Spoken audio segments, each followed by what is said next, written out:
This is a Tape Deck podcast.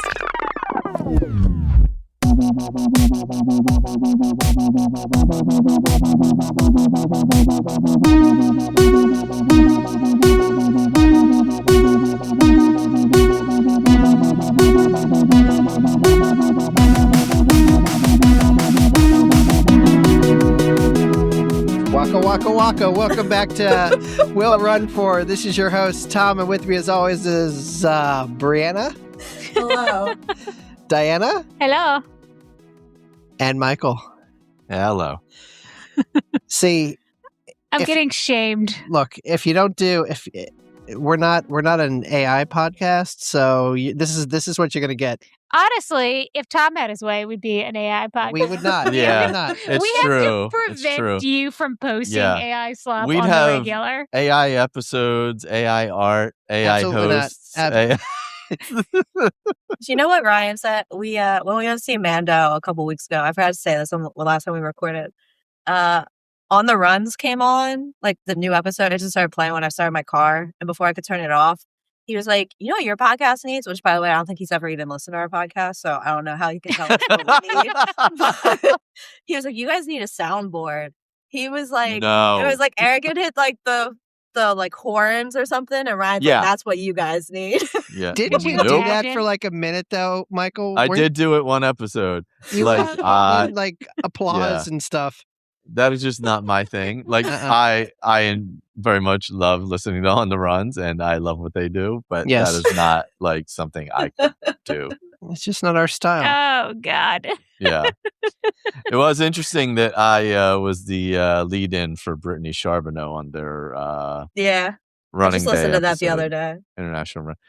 Yeah. So like Eric called, I did not know it was for the show. It took me like at least 2 or 3 minutes to figure out if we were recording or it was just a normal phone call. So there was that. So it took me a little bit of time to figure out what was happening on Oh. International Running Day.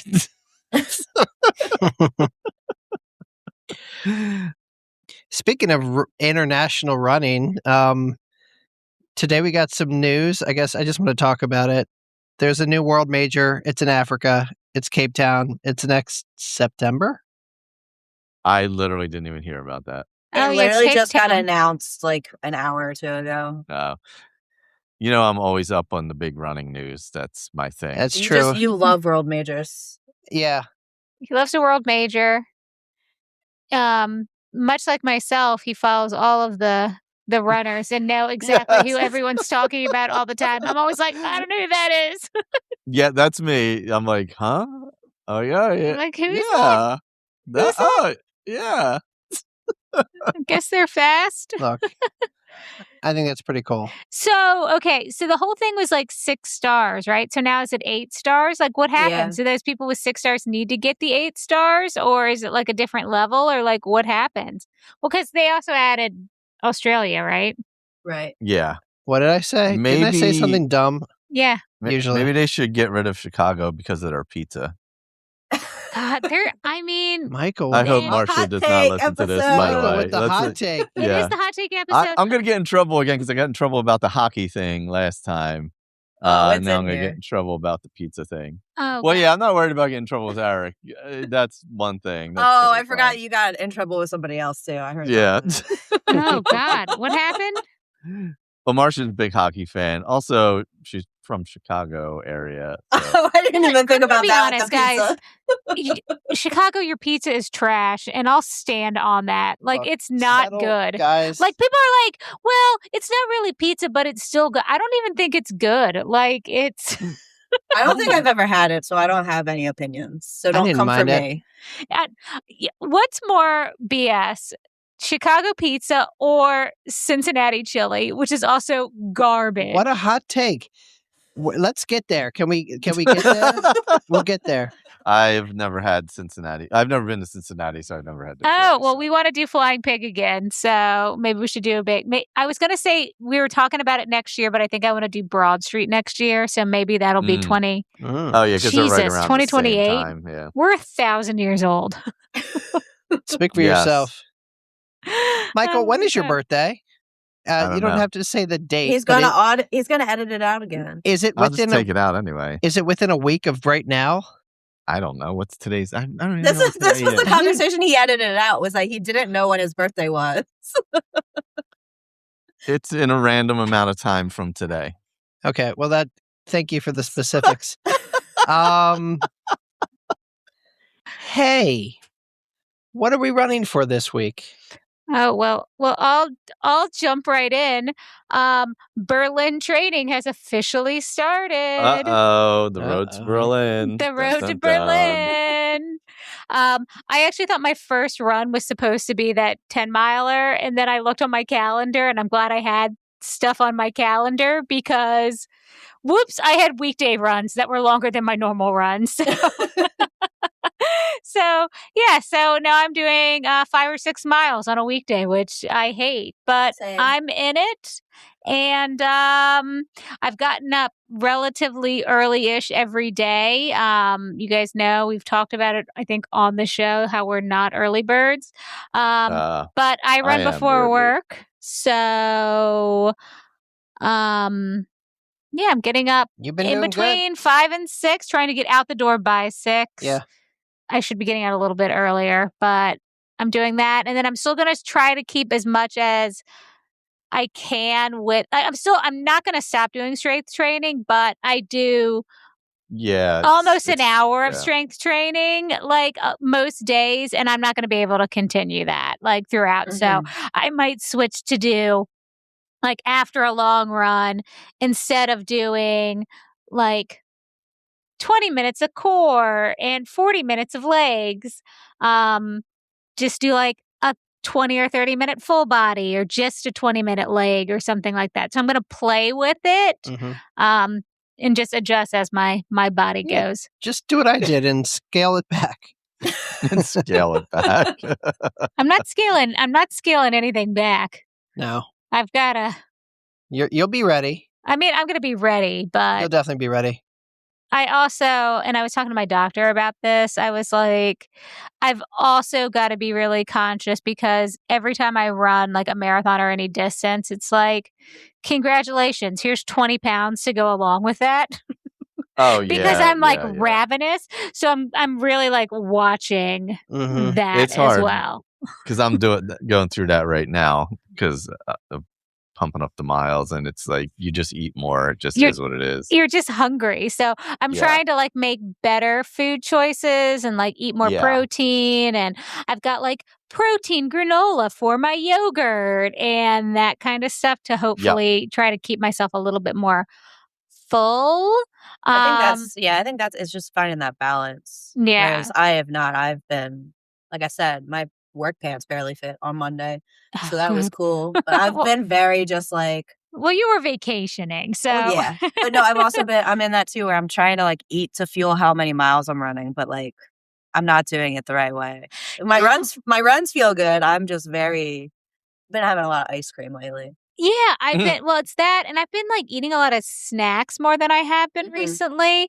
I think some days, especially like when I'm working, I'll be like, well, I'll just grab this, I'll grab that really quickly. Where if I just stopped and made myself like a turkey sandwich, it would be better for me and I'd be fuller. But instead I'm like, I'm going to have this little bag of pretzels and then I'm going to have 3 cookies and then I'm going to have, and then I'm just snacking. Yeah, I did that literally today. I should have just eaten my lunch an hour earlier than I did. But instead I had like a bunch of goldfish and like a piece of a brownie that somebody gave me. I'm like, if I had just eaten my lunch an hour earlier, I would have been fine. Yeah. So my lunch was sitting right there the whole time. I just ignored it. It always is.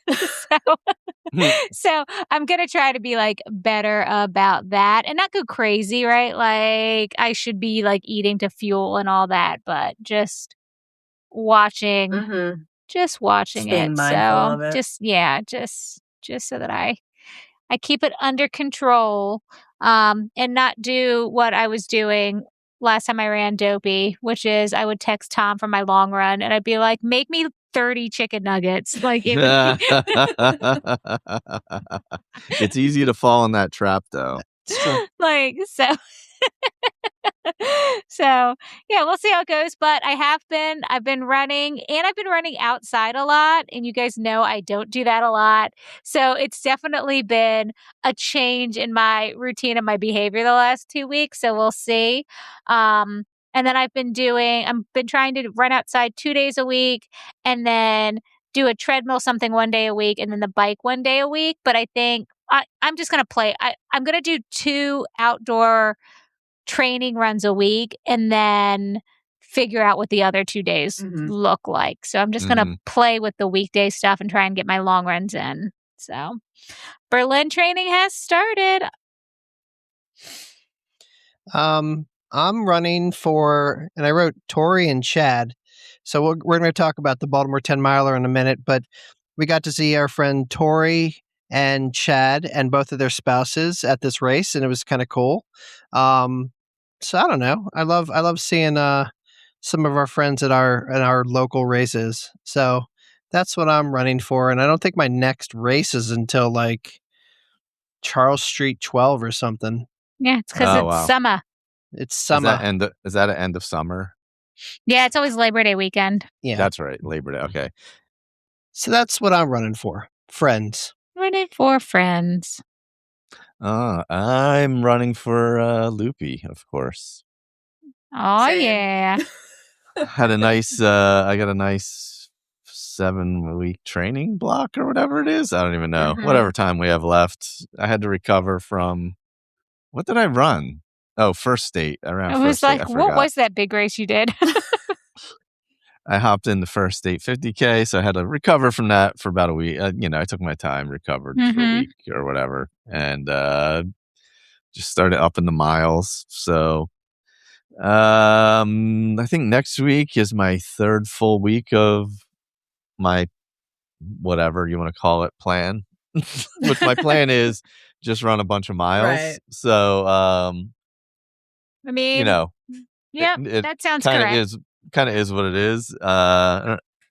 So next, and then I'm going to do a little pullback week, and then 3 weeks of, I don't know, I'm hoping topping out in the 70s, hopefully. So right now I will probably hit 60 this week, and then I'm hoping the next 3-week build do like 60, 65, 70, something like that, but we'll see what happens. I'm starting to get jealous of Loopy. I don't know why. I guess That's I wasn't. What happened with me? Well, last year everyone was going through something, and I didn't want to be around it. But like this year, I'm like, oh, I kind of wish we were going. Yeah. Yeah, Greg's got 8 teams he got together. All right, that would be a little overwhelming for me. It's going to be a bit. I'm glad that I'm doing it solo, so I'm not going to be around that many people. Well, yeah, when you're running, like for me last year, I only saw people as I came around. Right. So, and I'm going to have a separate tent, obviously. It's just easier when you're doing a specific, your own solo race. You kind of need to just be a little more organized. Not that the people running the teams aren't organized, but they're coming in and out, and there's a lot of people around. Yeah, you need to get in, out, go, in, out, go. So I just need a little more my stuff set up in one specific spot where I don't have to look around or anything, and just kind of grab and go. Because if my training goes good, I do have some goals. So. Depending on weather, of course. Right. And depending on my leg. So we'll see if my leg holds out on this 100. We'll see what happens. Oh, God. I'm also running for Loopy for all of the same reasons, just for half the amount of time that Michael's doing it. But no, I feel like I gave myself enough time that, I've done more than one 18-miler now, which this training's already been better than what I did for Marine Corps. So that's cool. Partially, mostly the weather. So part of me feels like maybe I started hitting big miles too soon. But I also have it structured now for the next I think I peak a month from now is my peak week. I basically have it makes like sense. I basically have it like alternating between now and then, where it's like every other weekend is like 18, and then the in betweens are 10, so that it's not just my whole life. Yeah. Yeah. And I think that's the way to do it. I think that's what my training plan does, where it's like sometimes it might be 2 long weeks in a row, and then it's like a short week, and then it's a lot. Yeah, so I think that's pretty much kind of what normal. that's pretty much what I started out. Like I was doing basically what Michael, where it was like 3 weeks and then like a step back week. And now like once I got up to like the 18, now I'm like, oh, I'll do like every other. Yeah, I think that's good. And on the longer weeks I think I'm going to stay topped out at 18 for the longest, but then I'm just going to increase the Sunday, like, cause I'm doing back-to-back long runs basically. I'm just going to like, I haven't even done anything that long. Well, you also like just did a Yeah. 50K. Like, Yeah, I get. like yeah, you are already marathon trained. Yeah, that's fair. That's fair. Yeah, you're You getting kind of, that like, base back. That's a good point. exist in a steady state of being marathon trained. But That's a yeah, good so point. I think it is like Diana, your Instagram story this morning. When I left work to come home today, when I walked outside of work, the humidity, Oh, it was So humid gross. today. it was Yeah. unlike, and I feel like even by the time I got home, it probably had gotten worse because that storm was rolling in right as I got home. But like when I ran on Tuesday, it was like 83, and it It was was so nice. it was beautiful. And Yeah. that's what I was like, this is what I'm worried about with this training, which is also part of like, I started a little bit earlier. Like I got more training in, I think, than like, at least if I go Yeah. off the rails with training now, I have Yeah, the base. something. Yeah. So Yeah, it's just that that mugginess Mhm. is so hard to run in. Yeah, I don't know. Like this morning, and I didn't even run far. I ran like a 5K this morning, and I felt like I was dying. Like I felt, and I guess my body is getting used to it because I'm not used to running this much like during Mhm. the week. So it's like building that up as well. But I was miserable. Like, it was Yeah, like, it was so sticky out today compared to what it's been. I was like, And I I'd rather think it just be hot. we're like, I should have gone out and ran yesterday, but I came up with every excuse in the book to not do it. And now I'm looking at a heat wave. Oh, Like it's gonna be really 92 bad. Yeah, I'm stoked 92 for with that. a real feel of 102 tomorrow. Yeah, there's like it's like an emergency heat, Yeah. whatever they I do, think whatever they call it. Friday here, the real feel is supposed to be like 107 or something. Mhm. Yeah, So I might get out in the afternoon on those because just to get ready just for so, right. Loopy. And that's where I'm at, where I'm like, I know I need to, but like, Yeah, but then you're like, It's It still sucks. it Right. sucks. I Yeah. just started, I got like an Amazon gift card today through some like catering rewards or whatever. I made a loopy Amazon like list of things I wanted to get. So I started buying stuff today. So it's like, we're getting there. Yeah, Like it's coming. we just talked before we started recording that like we're gonna drop the Runner Studio next, and then we have like one more normal episode because I think an episode comes out the day after Loopy, so it falls in like one of those weird Oh, Yeah. yeah. where like you guys aren't going to hear about Loopy until like 2 weeks after it's happened, but Yeah. Or we But just it's like- delay it. yeah, it's like it's true, but I'm like, it's just to think of it in terms of that, or think of it in terms of like, oh, there's really only like 4 or 5 more like long runs. You're like, dang. Yeah. In the dead of summer. Mm-hmm. Just But we're it's in going it. good. So see how it goes. I've got a couple, I've got my stated goal of I want to do at least 10 loops, but with the way things have been going, depending on the weather, I think I could do more than that. So I got some other goals that we'll see how it goes on the day of. Mm-hmm. Yeah, a lot of it's going to be weather dependent, honestly. Like Yeah. last year, it was so amazing out that like, because I remember when I was talking to like Erica and all about it, when they were making plans. Allie, who does the other show on Monday night and all, she was saying what her goals were, and I'm like, man, that's going to be rough. Just knowing what the course records were and stuff. Right. But then last year, the weather was so cool that every Every course record was broken. was crushed. Yeah. Yeah. Mm-hmm. because was the worst every other part. year it's been 95 degrees. That was Yeah. the worst part too about me doing the relay last year was that like I had been toying with doing like the solo 12 last year. And then I was Mhm. like, no, I was like, I'll join Yeah. one of the relay teams. And then the weather that day, I was like, God damn it. Like, I what the should have heck? done it. Yeah. The weather do was it? unreal. Yeah. Tom, did you go up and do it last year? Yeah, I was there. It's like I couldn't remember. It was uncommon. It was uncommonly dry air. That was the Yes, thing. that's what it wasn't humid Yeah. last year. Wasn't humid. Yeah. They are doing construction on the one bridge by Route 130 right now. So it is tight over there. I don't know if it's going to be done or what they're doing there, but it's tight over there right now.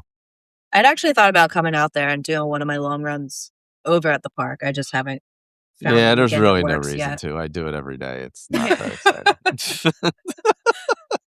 Well, yeah, like I said, when we're up for that, because if we were going to do that baseball game, and then we've got that Andrew McMahon show on whatever that Saturday night is, I have to do a long run that weekend. So I was like, oh, do I like come up and do it at like the Cooper Loop, or like go over to like where you are, Brianna, and like run? Where are you staying? Do we have a hotel yet, Tom? You're usually in We charge of do. the hotel. We do. Where are we staying? I'll tell you in a minute. If you're in like Center City or anything like that, you can just go like Kelly Drive, like the Schuylkill River Trail. Gotcha. Sheraton, Philadelphia downtown. I think is that the convention center one? I think so, yeah. Yeah, it's like right there, like where like Reading Terminal Market is and all that stuff. Like right. Oh, we've stayed there Yeah. before. Yeah, we stayed there. Get a broccoli rob. Yeah, Termini Brothers. I was so excited when I went to the Phillies game the other night and they had those in the like we bought like the Hall of Fame Club, which it's not like suite level, but it's like the different vendors and stuff. Oh, nice. But they're like one of the Reading Terminal things. It's like Termini Brothers. They do cupcakes and cannolis and stuff, and they had them at the Phillies game, and it like made my whole night.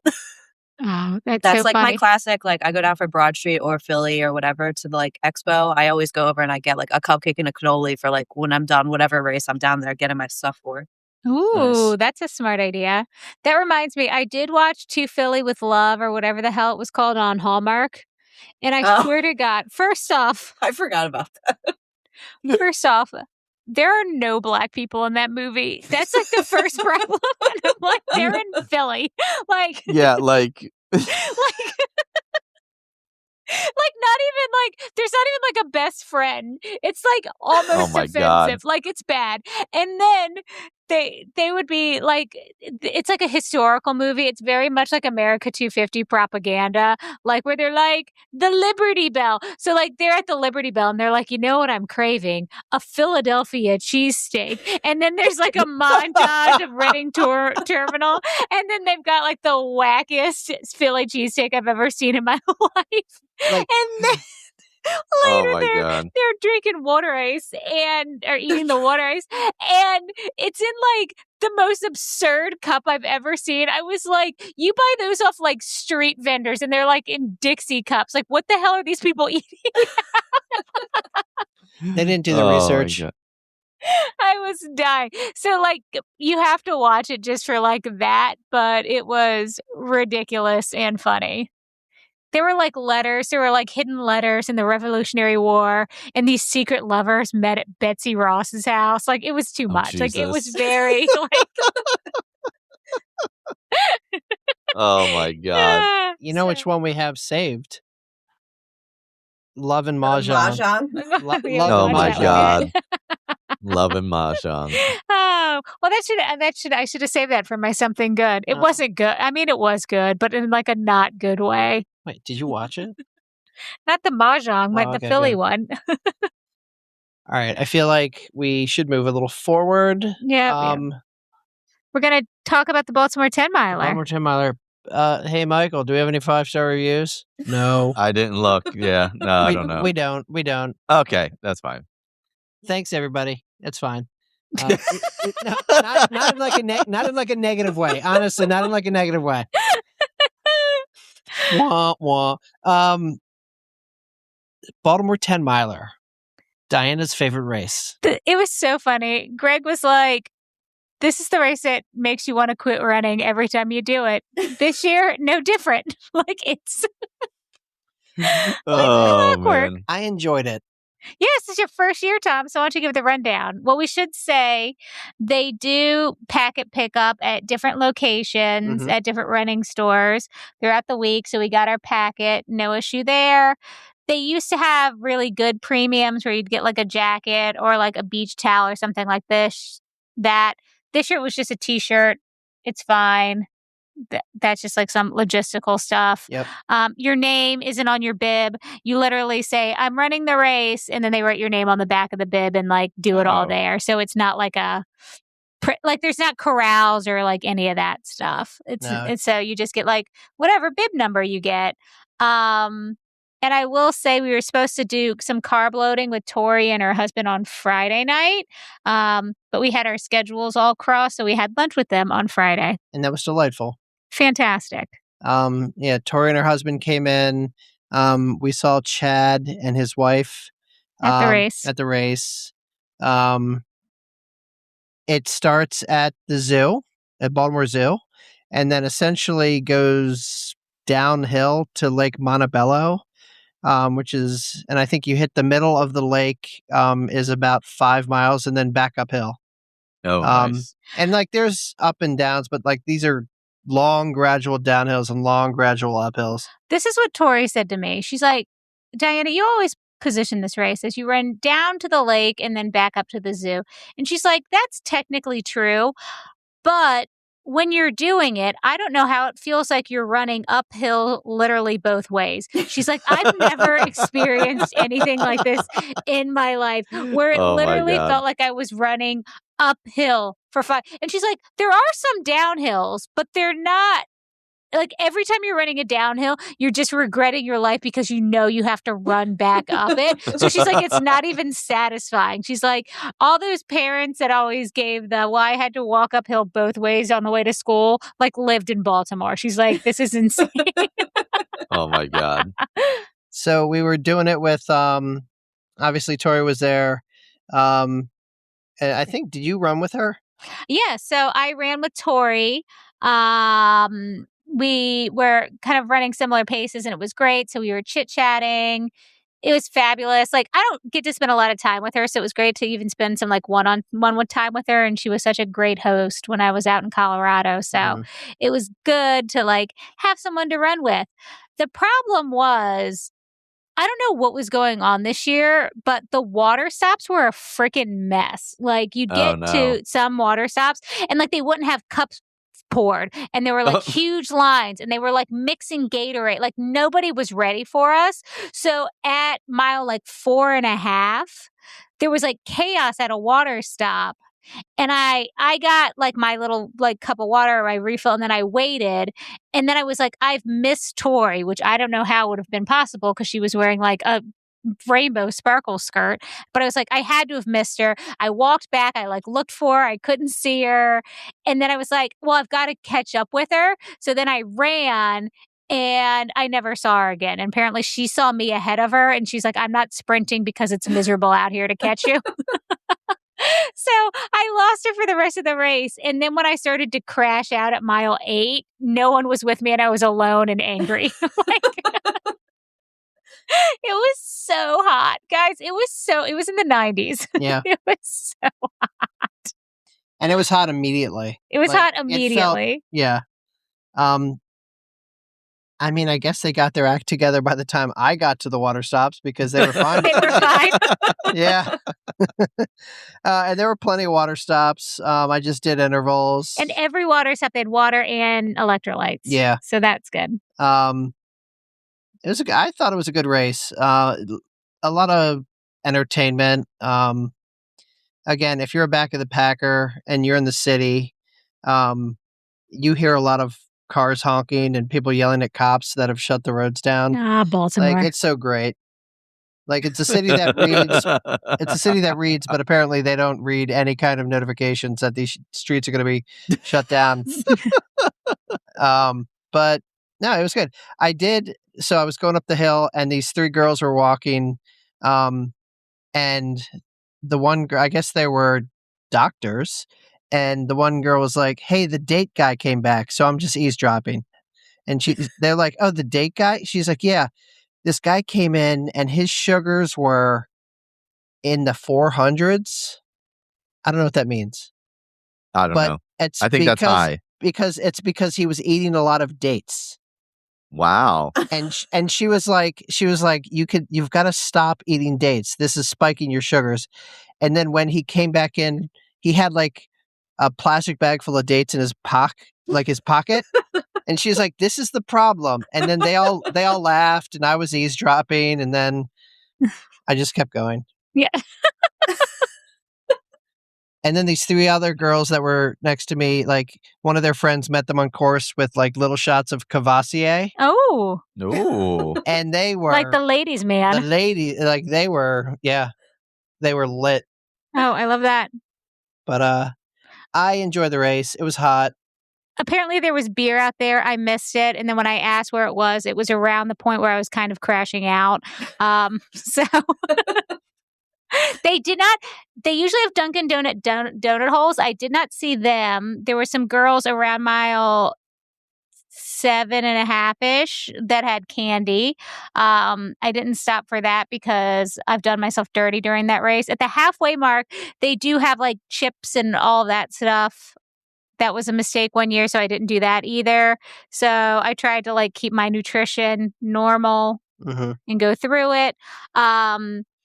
I thought I could get under a 140. Like when I started, I was like, "Oh, that seems like reasonable." I could not. I died at the end, and like I did not feel great. In the last like mile is the longest mile of your life for some reason because it looks like you're done, and you can see the finish line, but they take you through this little like path that just kind of like 4-leaf clovers, like just to get some the extra mile at the very end. And it's awful. And you're like, why aren't I done that? So there's that. After party, I know we complained a couple years ago because Guinness was the after party provider, which was awful. Not that Guinness isn't good, but when it's 90 and you just ran a race, you don't want a Guinness. And even like they're blonde, you don't really want that. So this year they had Surfside, which was fantastic. It's Sun Cruisers. Or Sun Cruisers. Same thing. Yeah. Sun Cruisers, which are the lemonade vodkas and the sweet tea vodkas. Yep. They had a blueberry one. So that was great. They also had like a lager. So they had like really good beer this year. Surfside was handing out all kinds of swag and stuff. So like I got like a little cooler and they were giving out sunglasses and like all that fun stuff. So they had all of that. Apparently there was drama at the Celsius buckets. I don't know. Did you see any of that? I didn't see any of that. They had the Celsius, instead of having it out where like the beer and all that stuff is, they had it almost when you finish the race, but they have their different flavors, and it was causing like a mess because like everyone's like digging through their ice buckets to find particular flavors. It wasn't an issue when I came through, but Nicole and Ryan were talking about it. I think Tori mentioned it as well, that it was like a mess over there. So there was that. After the race, you basically need a bag because you get so much stuff food-wise when you finish. So they had chips, they had popcorn for when you finished, they had sliced watermelon, they had sliced cantaloupe, they had full kiwis, which I thought was weird. I took one. But like, who's gonna peel and eat a kiwi? There are some psychos who eat them with the skin on. That's disgusting. ridiculous. All right. Hot you take. people need to be in jail. That's insane. Hot take. The watermelon was a real nice touch. Oh, the watermelon's fantastic. That's like my favorite part of the race is like the watermelon when you finish. They do that every year. But this is the first year I've seen them with like the other fruit. Yeah. They had apples. I didn't take one. I don't know. I don't think they had oranges. Oh, no. But They had all kinds of goodies and then good beer afterwards.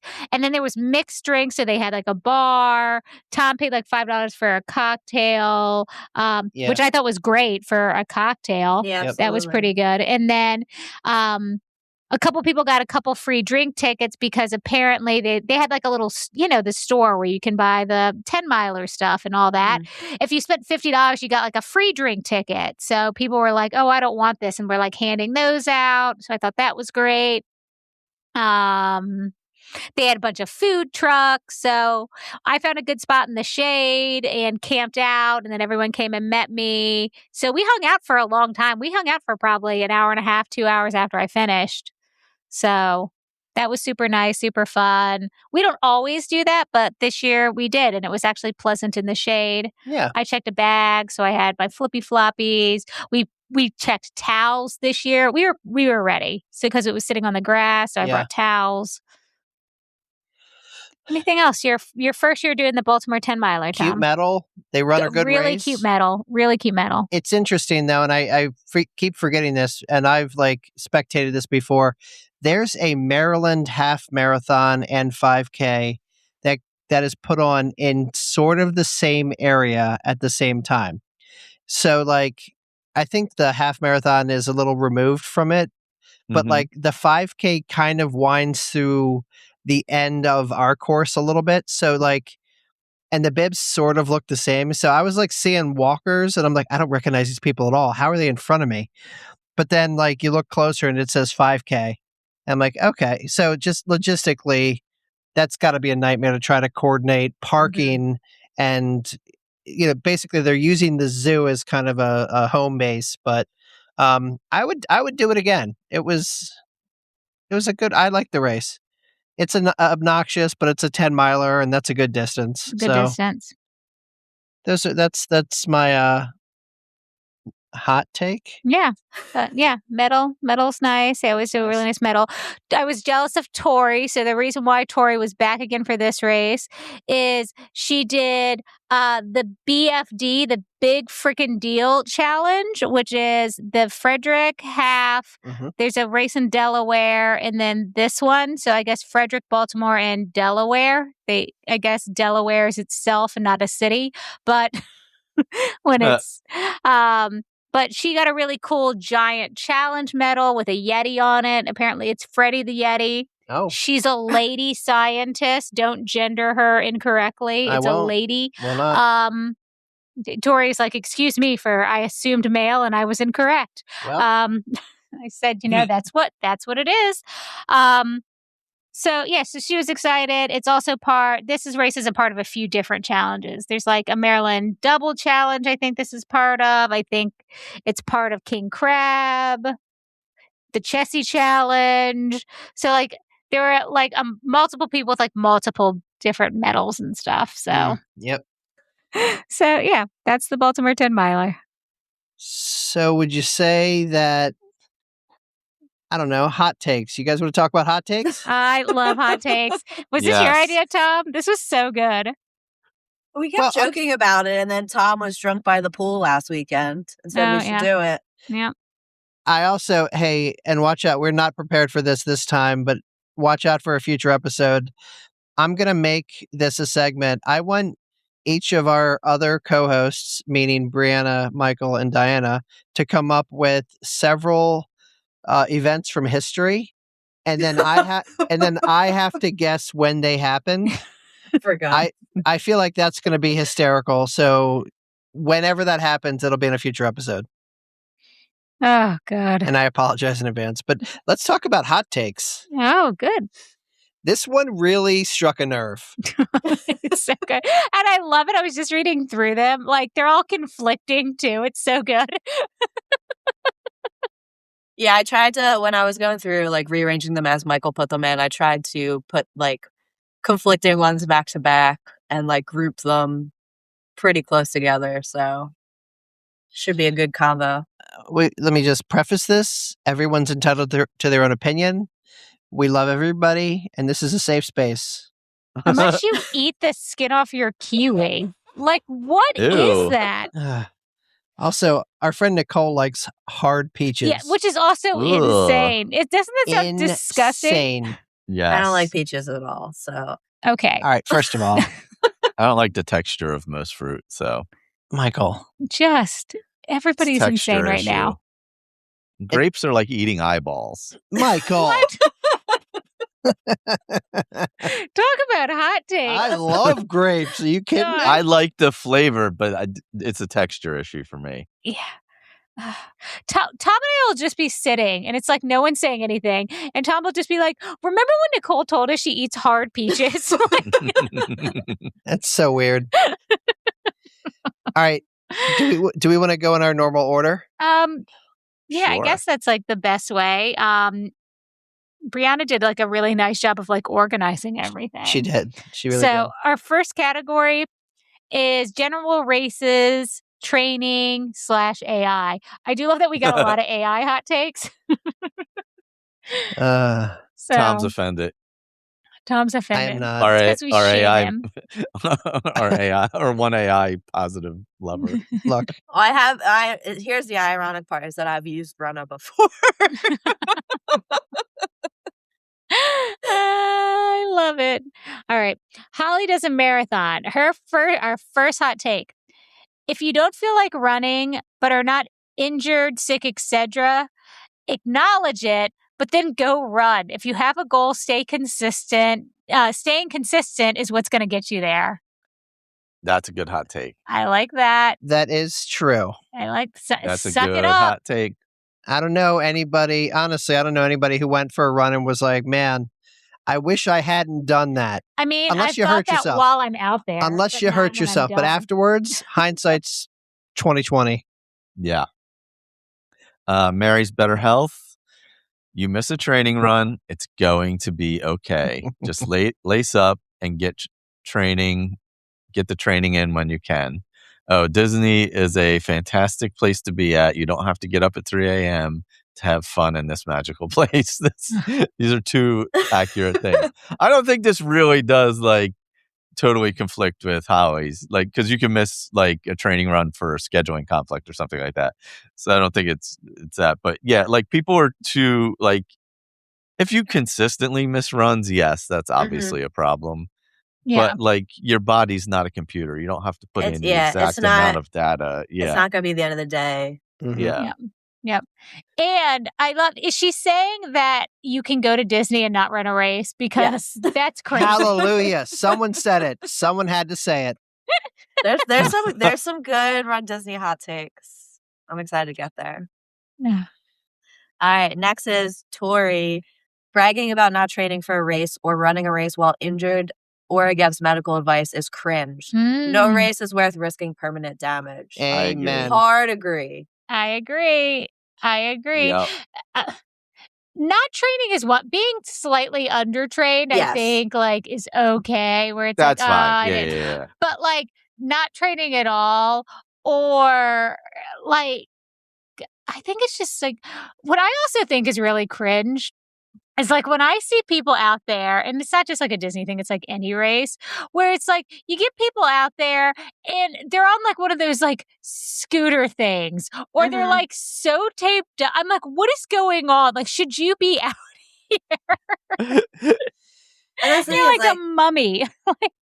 And it's like, that's the thing is like, it's not worth, like she said, risking. Like, I did that my first marathon ever. Like Philly, I barely trained for it and I like screwed my knee up. Like it happens. Like, and I think we've had the conversation before about like, it's that like, I mean, I think all levels of runner do it, but I think it's that beginner runner especially thing where you're like, well, I signed up for this. So I didn't put the work in. I know I should have, but I signed up for it. So I have to do it anyway. Yeah. Yep. Well, I will say there are some caveats to this though, right? So, and like our wonderful Erin did both sides of this, right? Right. Where she overdid it with Loopy that one year and got the stress fracture. Yep. But then she also ran New York City while on chemo, which was certainly against medical advice. And also Liz, who ran multiple times, God knows. And so I think it was important for them to break that medical advice. But then on the other end, she did the stress fracture thing. So there's different like levels No, to this, right? absolutely. Yeah. Yeah, and it's that I don't want to say like the bean soup theory of it all, but like getting a knee injury is, I think, a little bit or risking some type of like injury like that is different than I'm actively going through this like treatment and this is a celebration of life type thing. Like there's a Yeah. difference there. Exactly. Like Yeah. there's nuance. There's Yep. nuance. Bringing nuance to hot takes. Nuance to hot takes. Okay, our resident young person, Tice. Oh, Tice. A resident young person. Not everyone needs a coach. Yeah. If you don't need a coach for accountability, research, if you don't need a coach for accountability, research and experimenting can probably get you further than just doing what someone else says. Yeah. I agree. I mean, I've never used a coach, but I think it depends on how self-motivated you are, right? Mm-hmm.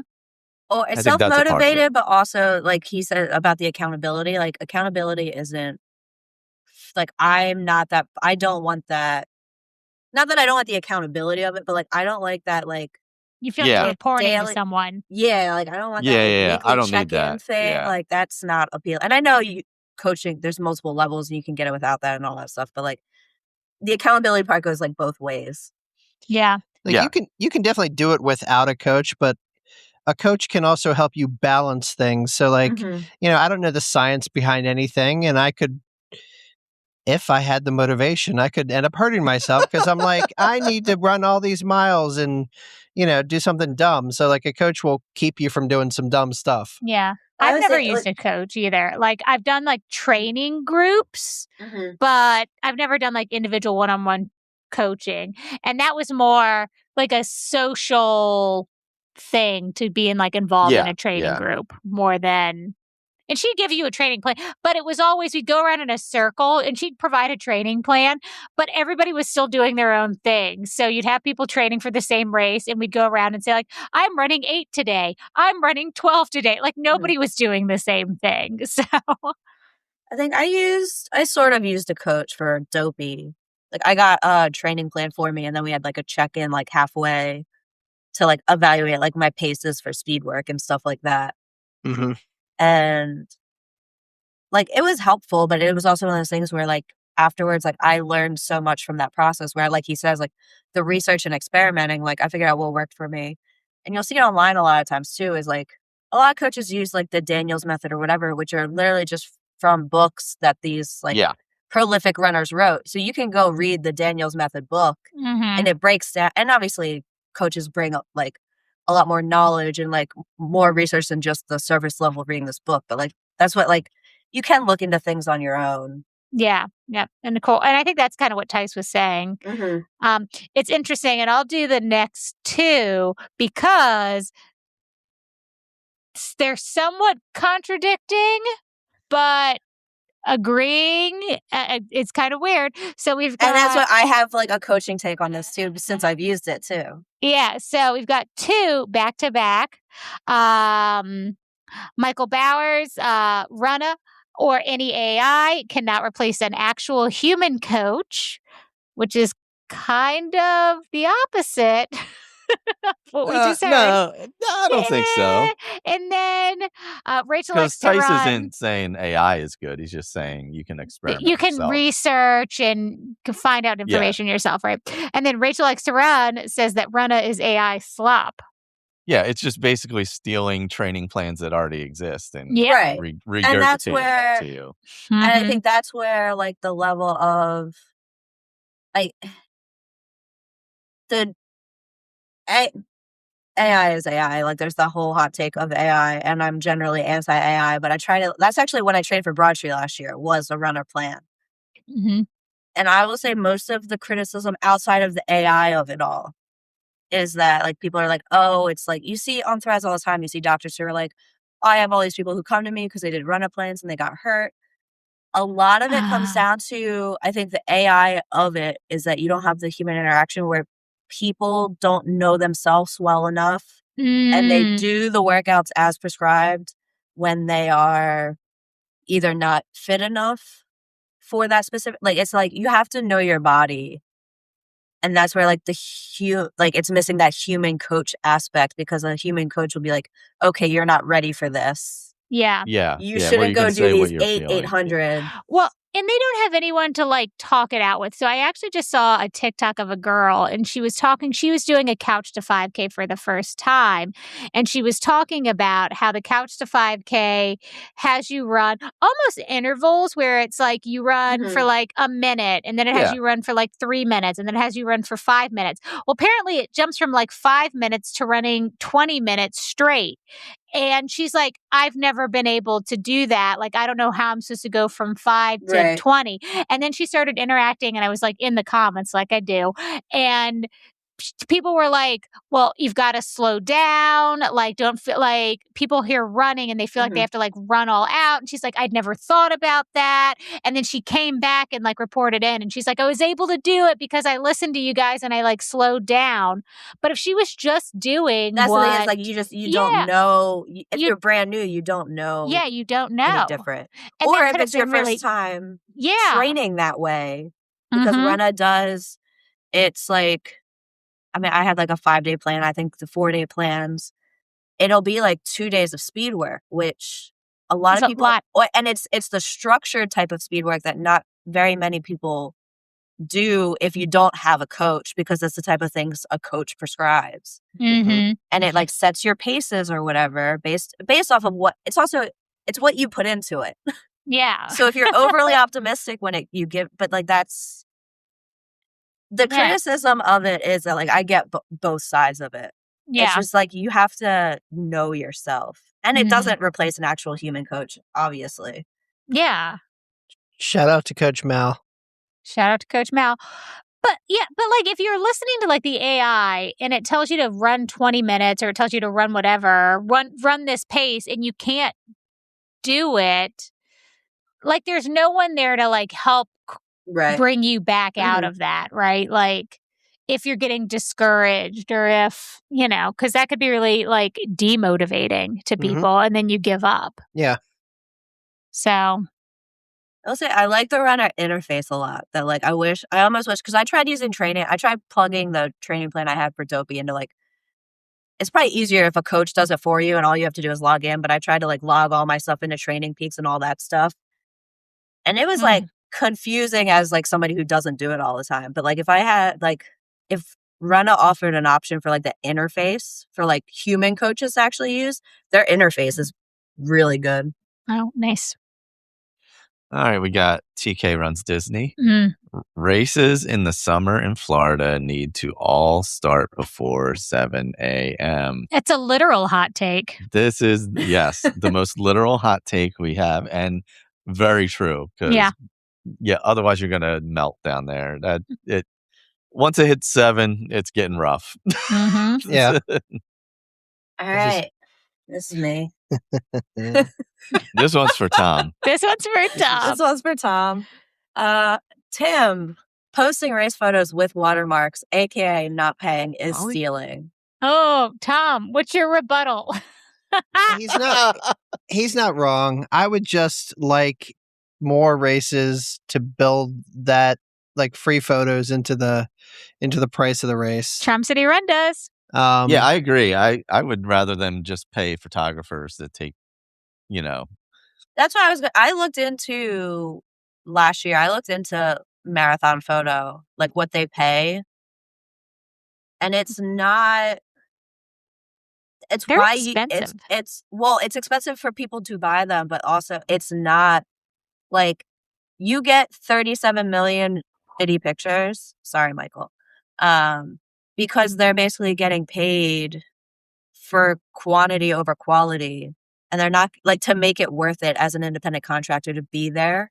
Because it's basically they just hire like, it's like a freelance gig where you can just like, be like, hey, I want to do this race this day.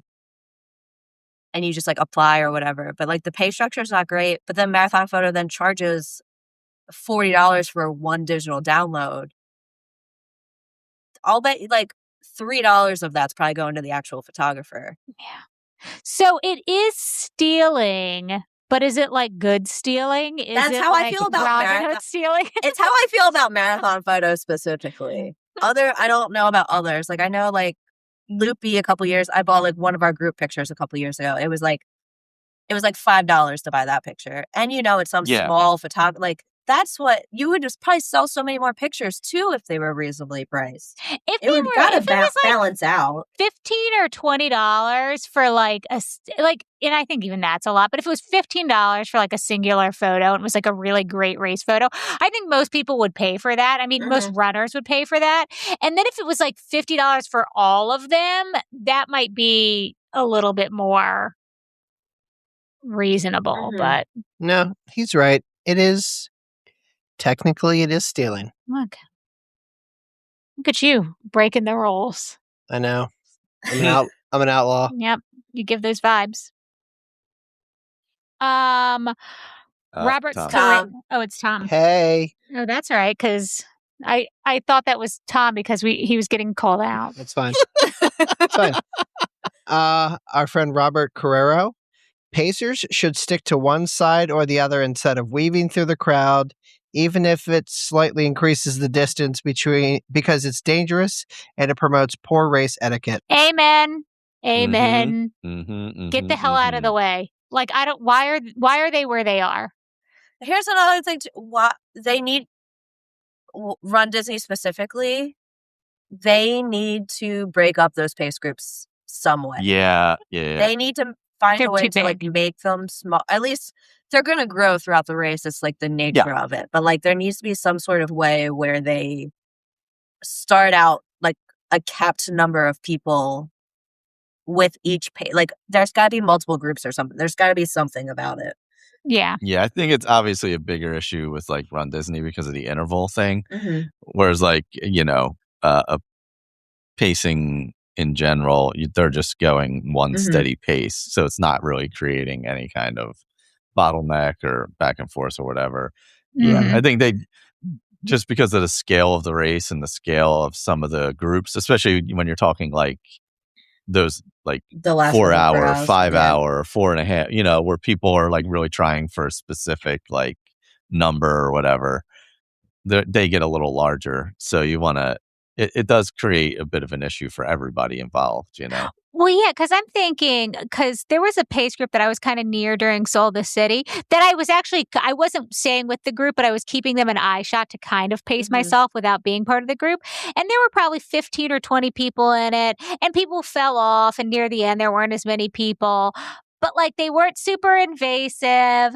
They were super steady. They kind of they were to the left, but like the middle left. So like people could pass them if they needed to. And it wasn't an issue. I feel like the issue with Disney is that you've got like 70 people that are trying to run with this pace group. It's just too many. Oh God. On the runs. Is this Eric coming in hot? Is that who it is? Yeah. No one should run a world major marathon as their first marathon. What do we think? I kind of agree because of the logistics. The logistics of it. I feel that's insane. Like I can't imagine. But as an anxious person, I get it and I get the appeal, but like the logistics and like when you like say you're truly a novice, right? You're not somebody who's run like 45 half marathons and you're like, you know what, I'm going to run a marathon. That's different, right? We're talking about someone who's like truly a novice, right? And this is their first marathon. I just think it's so much logistically and you're worried about learning how to finish the race that it's not the greatest idea probably. Yeah, I feel like, although I don't know, I feel like if you've done like a half, like if I've done like the Baltimore half and then was like, all right, I'm going to do the New York Marathon. I don't know. I feel like I could do that. There was a documentary called Brittany Runs a Marathon. Do you guys remember it? Hot take. I did not like that movie at all. Oh, a lot of people don't like it. A lot of people don't like it. I love it. Well, I like it too. Her first marathon was the New York City Marathon. And No, And I the get that. A flat lot of people that Yeah. is for a lot of people. Yeah. Well, get out of Eric's way. He doesn't want you there. I love it. I wish honestly, I wish some of these were meaner. oh, But like, there's another one where like this next one, like it's like the same premise. Okay. He's reading this one. Michael's. Michael's. Oh, is that me? Yeah. Yeah. Amy, Miles and Crowns, Amy. First marathon shouldn't be dopey goofy. You learn so Oh! much from your first marathon, and multi-day challenge medals is more of the focus than the accomplishment of 26.2. I kind of agree with it too. I do too.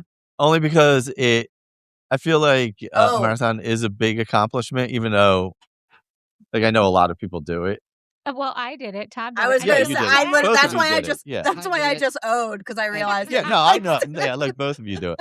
I mean, I was just talking about in general. Like, I can understand why people do like dopey because that is a huge thing. Yes. But also, like, finishing a marathon is a huge thing. but there was also a thought that like once you do dopey, if that is your first marathon, I don't know if people feel like this, but I'm like, what could I do if I didn't have those other 3 races involved? You know, like it almost makes Yeah, you want to yeah. try a standalone as at least as your second. You know, Yeah, I mean, it's interesting because whenever I talk about it, I never talk about that I did a marathon. I talk about that I did dopey. Right. Yeah.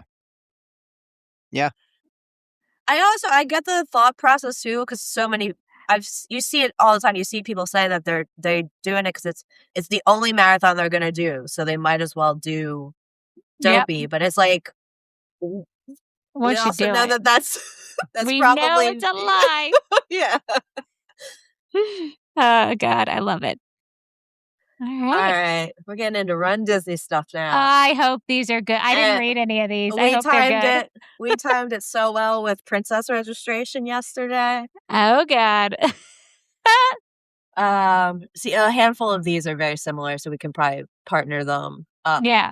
But we're starting out with a doozy from EcoFit. Run Disney is overrated. say it with your chest. Say it with your chest. The races are so expensive, plus travel expenses. The influencer culture is gross, and registration days are obscenely chaotic and unnecessarily stressful. You shouldn't be able to pay for a better, higher corral. You should have to earn it with a proof of time only. It's a safety problem, too.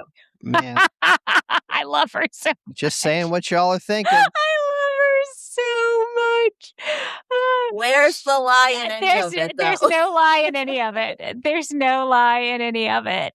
I will always say and stand on the only appropriately priced race is the marathon. Mm-hmm. It's the only one that's anywhere within the realm of what other large races charge. Yeah. It's The halves. The shorter you get, the worse. No, Yeah. the shorter you Yeah. get, the worse it is. Yeah. But That's like true. the half is definitely relatively expensive. But I mean, there's like $150 halves all over the place now, which is insane. The half first of is all. like $30 less than the marathon. Yeah, the Like, it marathon's like a doesn't- deal. It doesn't even make sense. I feel like I just paid $85 for the Baltimore half marathon or something like that. That's really good from like some of the, that's why I didn't sign up for Philly that night. I looked at it because Philly was like $150 or something. Yeah. I was like, no, sorry. Not on a whim anyway. I spent too much money on fun stuff lately. I'm not spending $150 on a half marathon that I've run before. Yeah. Oh God, that's a lot. Yeah. I will say the registration thing is needlessly chaotic. Yes. Like they need to Needlessly fix chaotic. it. Like it's fine if people don't get in. The issue is you set up a time where people have to sit there and wait, and then they like schedule their days, and then you screw everything up 3 times in the last 5 years. Like that's not okay for a $200 billion company. Sorry, you don't get a pass. Like you're not a mom and pop shop. It like well, that's what I saw don't care. somebody talking about. It's like whatever back end servers they use is some like Yeah, it's a third party thing. Yeah. well, it's some like just out of date because they've they just like have never upgraded to like a better, more modern like back end queuing system or something. I don't understand how it can be so bad. And like, it's the same thing. Every time I go into freaking Disney Plus, I've never seen an interface so bad. It's pretty Like, bad. if they're if like I didn't want that content, it would be an unusable platform. It's so frustrating. Like, you can't scroll properly. It doesn't automatically play the next episode fast enough. Like, everything about like, I don't understand how their technology is so bad. Maybe Disney could leverage one of those Rise and Run data centers that we see popping up. That Greg's putting up in celebration. Greg, give runDisney a call and help out. I love how hard Emily just went in. It's so great. It's so good. I mean, I love her. These next two kind of go together. If you want to read both of those, is this me? Tom? Yeah. Okay. Ryan on the Run. Oh, It's not that deep. You don't need to freak out about not getting into a race or think runDisney has something against you or whatever else. It will be okay. Here. Yeah. And then Like, read the next one since it goes. Oh, yeah. Sorry. I mean, that is true. That's very true. And then AJ Whiskey.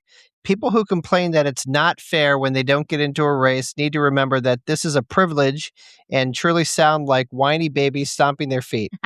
I've gotten in once in 3 tries, and yes, I'm disappointed, but I don't feel entitled to a registration because I tried.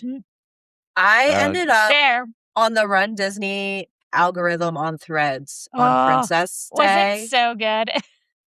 I think I made the mistake of clicking on one thing, and the algorithm's so good that then I got fed 3 more scrolls worth the next time I opened the app. And it was just it was literally just all people. It was like the entitlement of it. And it was like, the system's flawed. Like, no, it's like a running boom right now. It's impossible to get into any race. It's not just Disney.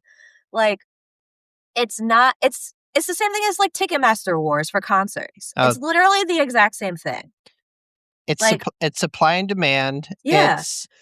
It's that, and we were even talking about it at the 10 miler. Like, people have several browsers open, like on multiple devices, and then runDisney's infrastructure is terrible. Like, it's a perfect storm of somebody's not going to get what they want. I will also say I fought Ticketmaster last week to get Gracie Abrams tickets. And I don't do Ticketmaster shows, especially like on sale stuff right away. This might not be a new thing, but it was new to me that you could only have one browser open. Like, if you logged in somewhere else, it kicked you back out to the end.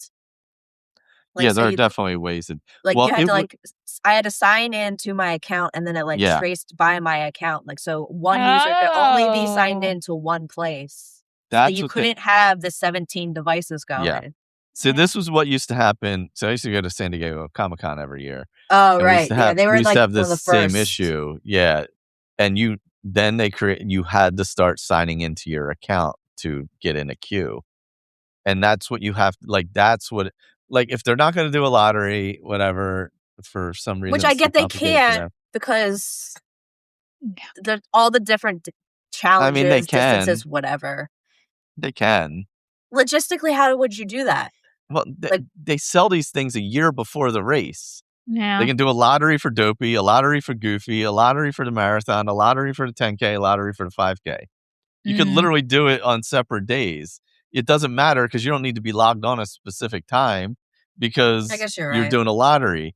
And like, you have a year of lead time, for God's sakes, on these races. Right. Do a lottery because you're not competent enough to do it the other way and you're wasting people's time. It's fine. Like, the people complaining about not getting in, that's ridiculous. I don't like companies wasting people's time. Right. Yeah, when it takes like hours to do it. Yeah, I mean, I guess it would. I guess you'd have to because what'll happen is, like, I couldn't get into Dopey, so I'd want to try for something else. Yeah, totally fine. So I think that's where, like, I'm thinking with the lottery is, like, you have your ultimate thing, but then. But if you can sign up for, say you can sign up for a 24-hour period and then the lottery happens 2 days later or whatever, then you do the next one. So you're saying not do like the lot, like you don't have one whole big lot. Yeah. It's all, so you know what you're getting into, like, before you. Exactly. Actually, start that's with the first yeah. thing floated that actually like makes sense. I mean, you got a year. What are we talking about? It's not like the race is in 5 minutes. All right, Finn's Frenzy. Put the half marathon course through Magic Kingdom back to what it was. I prefer coming in from the right and exiting by Splash Mountain and then running past Grand Floridian. Oh, and the marathon route needs to be fixed so I can get my beer in Germany right before finishing. I agree. I'm fine with all of that. I agree I'm with all of it. indifferent on that. I'm indifferent on the half marathon part of it. The marathon, I think I think I understand why they tried to take World Showcase out of the marathon, but it's stupid. I know why it's so I don't ingrained like in it. Like, yeah, it's so much part of the yeah. the I understand why experience. they did it logistically. I don't like it at all. And wish they would change it back though. Yep, I agree. I haven't run a half marathon in a long time, so I don't even remember what it looks like in oh my God, I can't believe I get to read Magic the one Kingdom. that I want to read. Okay. Sorry. Let's see. What am I? Tanya? Tanya, yeah. Mhm. runDisney race participants get a park pass included with their registration. Challenge participants get at least 2. If Dolly can do it, Mickey can too. They There you should. go. You're paying so much. All right. This Yep. next one, I want to I don't find know the if that was text a hot message. takes as much as it was just correct. Just everybody said yes. That's fair. Yeah. Okay. So I had to find the text message I sent to the group chat leading into this one. I think before we even posted about doing hot takes. Yeah. Lisa Knits and Trains. Princess Weekend is a giant cat fight and has too many people who think they're actually royalty. Here is the text message I sent to the Well Run 4 group chat on Monday, no, it was Tuesday because it was Princess Registration Day. I said, a guy I barely know, but knows that I run and do Disney just stopped in to let me know that him and his wife got into Princess. He walked out and the guy in my office was like, you didn't tell him that you do a podcast about that stuff. And I said, nobody here will know about that. What am I supposed to say? Hey, I'm on a podcast where we talk about Run Disney. Tune in next week when I say that my hot take is that Princess is the worst race weekend. That is the one that, like, after Marathon Weekend this year, I had a little bit of FOMO missing out on Princess because I, like, wanted to come down and hang out. But, like, that is the only race weekend that, like, I have no desire to, like, ever do any of those races again. Like, it's just the vibe is not great. The vibe is not great. It's always, like, cute medals, and I feel like there's bad energy. It's very, like, first-timer focused, which, like, is great. But it's just, I feel like it's very, like, also merch oriented, which I'm not, like, a shopping girl. I'm not a girly, which I think it may inherently just be the problem. And there's something weird about it where it doesn't feel like, because I like a lot of, like, the all women races, like Baltimore Women's Classic or Nike After Dark, although you saw those men running it like a-holes. But, like, I like that. And there's a very much like a girl supporting girl vibe that I think happens at that race. It's like a celebration. And that doesn't exist at Princess Weekend for some reason. And I don't understand why. And I'm not talking about, like, I mean, I guess, like, it's clicky and whatever with, like, some of the Run Disney stuff.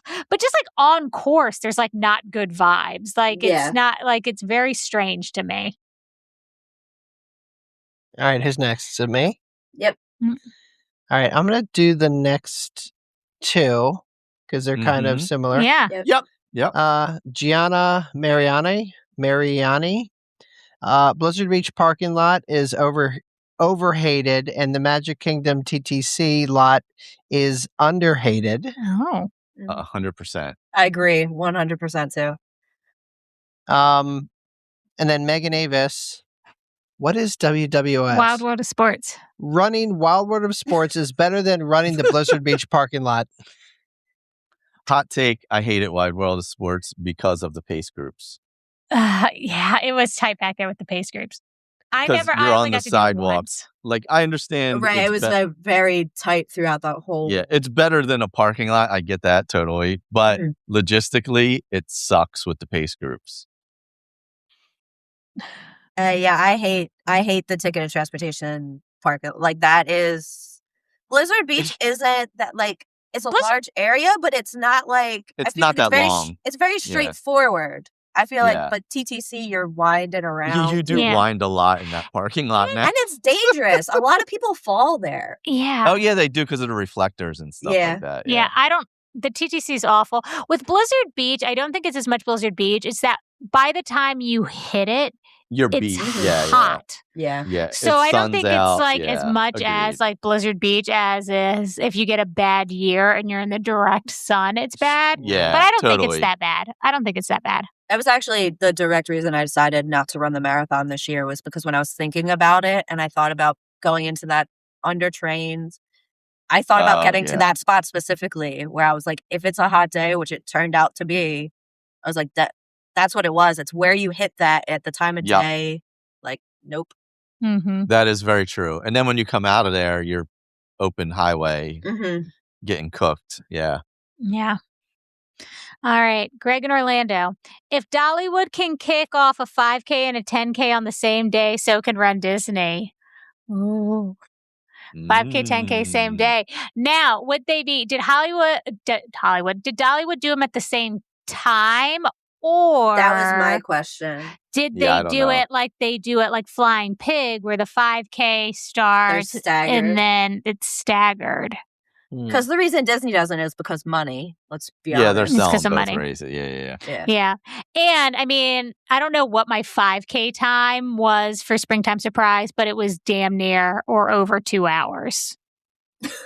So there's also that. Right. Yeah. So it doesn't give you as much time to be out there. Mm-hmm. Yeah, I mean, I guess they could do it. They would have to start timing the 5K and getting people off. Or would it just be... Because then, well, no, because I guess even a lot of the other challenges, the only problem would be, I guess, marathon weekend.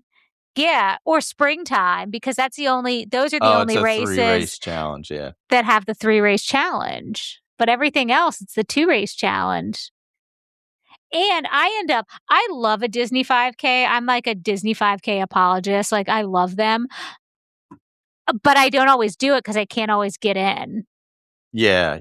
After I've registered for the challenge. Like, there's been years where we've gone down with a group of people and I've been the only person to get up and do the 5K because I like them. So I can't do it anyway. So might as well do it at the same time. Interesting take, Greg. All right, Doug. My take. Themes for races, especially marathon weekend, don't matter, and people care too much about them. The theme is running at Disney World. So just run in whatever costume you want.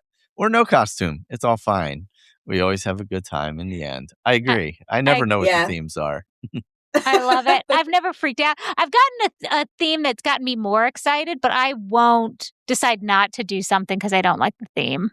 I would say I was swayed into Wine and Dine this year primarily by the themes with like Aristocats and stuff. Yeah. But it was also like, fresh off of Marathon Week. Like I was thinking about runDisney. Like, yeah. The themes were just like a little extra on top. But I mean, we've all, especially like those of us who do them all the time, like it stops mattering. Especially Michael, you do goof, like it's always the same themes for marathon weekends. Like, oh yeah, like I usually just do the marathon, so it's always Mickey. So like it's like whatever. Like I couldn't tell you what the themes ever are for anything. I don't know. But no, I feel that way too. Like if you're gonna do the race regardless. Yeah. I also, as far as like race costumes, like it doesn't matter, like wear whatever costume you want. Like it could be a Winnie the Pooh run and you can be dressed as Big Hero 6. Like I don't think any of that matters. I was always one of those people that was like, I don't want to be too on the nose with theme. Yeah. I want to do a little something obscure. I'm telling you, the last 2 or 3 years at Springtime Surprise, I've dressed like as the main character for the race series for before the race. And I've had like so much more fun letting myself be like, I don't care that it's Winnie the Pooh and there's going to be 500 Winnie the Poohs. Like, I used to be like, I don't want to be one of the 500 Winnie the Poohs. Now I'm like, I am. And I've had way more fun. I've liked my pictures a lot more because when you're posting your pictures and looking at your pictures, you don't think there's 500 other Winnie the Poohs. Like, everyone just sees like, oh, it's you as Winnie the Pooh. Like, it's just, and I've had a lot more fun. So like embracing that need to be like, I've got to be super unique and I've got to do something like off the grid. Like, I like just wear what like you want to wear and it's fun. Yeah. Moving into general running stuff. Love this. There's like some like clothes and stuff. This is just like the random stuff that didn't fit anywhere else. So we have Lisa Nissen trains, which shout out to Lisa. She's got like, she has like 8 of them in here. Love her. I love it. I'm just going to read both of hers because she has 2 back to back. Yeah. So the first one is, I used to be extremely competitive, but since I started running, I would rather help someone else finish than go for a time. 100%. Yeah. I think running especially is one of those things. I mean, I guess a lot of competitive stuff, but like you reach a point where it's like sort of, for lack of a better, like diminishing returns. Yeah. So like if you don't find something else you like about it or that like gives you that. Yeah. You can't PR every single time you go out and run. Like, yeah. And then which I mean, I guess is a hot take because so many people like just only focus on PR. Yeah. Versus having that good time. Right. And then the next one is, you should never put your running shoes in the washing machine. You might as well throw them away because you're ruining the support. Do people do this? Oh, I've Yes. definitely done I'm it. sure people do this. You've done it, Michael? You've put your shoes in the washing machine? Well, I mean, you got to remember, I've had some like, especially after like a dusty trail run. You can't just hose them off? I've like put mine in the sink. I go through streams with them. What's the difference? It's not like I'm going through like water with them too. Like after I guess what is the difference? Yeah. The swishing? I think it's like the amount of time that they're submerged. I mean, versus like with the detergent and whatever. It's all about. I don't about, put like the outside. It's about like the structural inside. I don't put detergent in them or wash them hard. I'll just put them on this is only like, what was the race I did in Sombrero? It was very dusty and dry, right? Mm-hmm. So like my shoes were literally like if you had taken a bag of chalk and dumped them on both of them. Oh God. That's what it was like. So I had to get it off. So I washed them on a gentle cycle. I don't use detergent or anything like that. And then I just stick them in front of a fan and dry them. But those are trail shoes and like they go through everything else anyway. Right. So I don't know that I would do it with a road shoe. Jay Cooperman. If you're going to run before the sun or after, then get a Nox gear vest or some kind of light up gear. Same goes for your 4-legged friends. Yep. And EcoFit added on to that. EcoFit added, would add reflective gear. Lights are sometimes hard to see, but reflective material helps. A cheap construction vest is are great and bright. Yeah. 100%. Yeah, you can get construction vests for like a couple bucks too. Mm-hmm. Yeah, they're super cheap. Also, and like, they're very Nox gear- light. Yes. And even for Nox gear, I have like a knockoff Nox gear vest that I got when I was training for Dopey off of Amazon. That was like half the price. I want to say this thing was like $40, and it's still kicking to this day. So it doesn't even have to like. Yeah, it doesn't have to be expensive to get it either. Yeah, no, I agree. It's dangerous out there. Like, make sure that people can see you. Okay, I think it's me. Oh, okay. This is definitely for me. Yeah, this one works. Rachel likes to run. So in the damn pads, sports bra companies. I don't want to wrestle my laundry anymore. And then Miss Michelle Michael, my only My only thing on that is when I run in Crowned, I take them out because my sports bra is industrial under there. But if I'm wearing it lifting, I don't go bra under. So I need the cups. But I agree, the struggle. No, I agree. Like, sew them in or take them out. And I like having a little bit of cut. Like, I don't need like a lot, but like a little bit of padding, I think is good. Look, I don't need like my nipple just out there for the world to see. Like, I need a little, like the padding is necessary, I feel like. Yes. But like I was just today wrangling a pad because I never take them out before I wash them. So like I'm wrangling the pad out of one like cup into the other cup. Like you've got like your one finger Oh, That's my what God. it is. and That's you're what it trying to like is. drag it through. That's what it is. There has to be a better, even if they're not sewn in, there has to be a better There like has way to be a for better us way. to access them, so it's not just that one little hole. Yeah. So, and this is the one problem that is with the cheaper bras, because the cheaper bras all have like the little bit of padding cup because they're $15 bras and not like my like She-Fit bras never had that problem, but like my little cheapy ones do. So, sew the cup in, you cowards. It's a tale as old as time. Yep. All right, I'm gonna grab the next two since they're short. Okay. EcoFit, the hats Will Rumfor had made for Virtually Live are far superior to any other merch from other podcasts. Take I that. don't even think that's a hot take. They were Just good hats. correct. They were Boca hats. They were good hats. It's a great hat. And Kate runs far. No one cares what your pace is except maybe you. And this is coming from someone who constantly posts my paces. Yeah. I know no one cares. I think the issue is because it's like so like I'll post my run. Like I never look at what pace I've run during Yeah, my it's just but it's there. automatically like on there. You know what I mean? So I get what she's saying. I know what I'm doing during the run.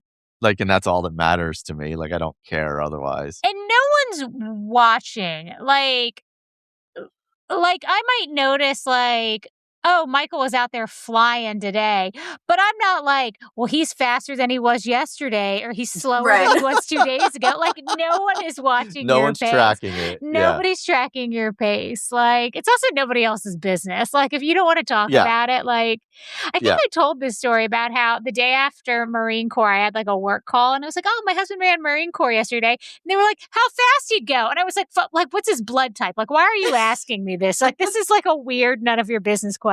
Like, I don't like. but in that defense, right? People do run for time and people do work on their pace. So like. Yeah, but that, I don't know. I don't care what other people's pace are. I don't care what it is either. You. But I'll tell you what, when you keep knocking down your pace, like I get really excited at people achieving things. In general, just in general. Yeah. No, I get that. But I think you're right. celebrating But a PR is different than. Yes, I think what Kate's saying is like no one it's cares not something to worry about one way or the other, basically. No, and like celebrating a PR is, I don't care if your PR for 5K is, an hour and 5 minutes or if it's 28 minutes. Like it doesn't matter. It's a PR for you, and that's exciting. It's like we were doing Dopey, and the one guy that was with us was like, so what's everyone's plan? Like, what's everyone's goal? And I think we were like, don't die. Finish the race is the goal, basically. Yeah. I just want to tack on real quick because I just thought of this during this conversation. Hot take. I don't know why this just pops in. I mean, I know why it just popped into my head, but I don't think I realized how much I hated it until right now. I hate the whole party pace thing that has recently happened. Like, I don't hate the idea of party pacing, but I feel like, I guess maybe I should wait till the influencers aspect of it. I feel like it's been a very big influencer thing in the last year where they have a bad race and it turns into, oh, well, I was party pacing. It's It's like, no, that's not. Oh, It's that's not what the that is. same You thing. have to set out for a party Yes. pace. Yes. Yeah. You have to be partying while doing the pace. You have to be partying while doing the pace. Yeah. You don't just that call a makes bad sense. run a party pace. Yes. Yeah. Like, it's fine to have a bad day and you went slower than normal. Like, it's fine. It happens. You don't have to, like, justify it by being like, oh, well, it was actually this thing instead. Yeah. Okay. Next is Allie Stover. Why people think if you run intervals and you're not a runner, but those same dang people take walk breaks during the run. It's just not an organized interval.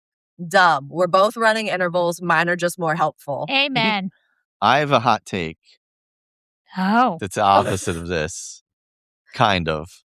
I feel like interval runners have become the ones with the superiority complex. I can see that. Oh, hot take. I like it. I feel like structured interval runners have become the ones with the. But it's probably a reaction to the idiots who say it's not real running, to be fair. Yeah. So it's like overcompensating. Yes. It's like one has created the other. Yeah. Yes, I will say it's a creation of the backlash. I will say, but I will say, especially in Run Disney World, in the Run Disney world, there's a superiority complex to the interval people. Mm. Like, you would be faster if you didn't run the whole thing. Well, what if I don't care and I just want to run the whole thing? And you just want to run the whole Do thing. you know? I'm not going to get on a soapbox, but I wish I could run the whole thing. Man, it's whatever. We're going to move past. I've gotten faster since Michael. I've basically stopped doing intervals. Mm-hmm. That's impossible. Sorry. And I There's do. science behind that. do. I mean, I'm running such an insignificant interval right now. Like, I'm running 4.5 minutes and then walking 30 seconds. Oh, that's good though. That's That's good. for me. Like, for me, I think a lot of it's more mental at this point for me than anything else. And I think it's skip great. it. And I skip the walk a lot of the times. I just kind of have it there for like when I need it. But I think a lot of things have contributed to me going faster. But I think I was using my intervals as a crutch for a really long time. No, I feel it's that way easy to about do. me. It's real easy to do. Yes, I want to clarify so I don't have to make a statement like I have to for the NHL. That I think the interval running is great, and I think it does amazing things for people. Yes. It's just the segment that's loud about it and annoying. Yeah, it's like anything. It's anything else. Like it's there's people like that in every segment of these things that we're talking about, right? Yeah. I wasn't talking about Allie Stover. I'm not saying she has superiority. Michael's going to get us canceled. She and my kinda career does. as a podcaster will be over after 6 months. If we haven't been canceled by now. It's only because I edit out everything that would get us canceled. That's true. And I wouldn't know. So I just assume all my hot takes are just in there. So okay, Michael read that. So it's I read that. You read that. That's me, right? So it's you. So Okay. Tom. Oh. So EcoFit kind of rounds this out with Oh, it's perfect. Tom and Megan should run the Marine Corps Marathon with me again this year. And Diana should run too, since she'll be fresh off Berlin. Oh God. Can you still get into MCM? Isn't it like hard to get into?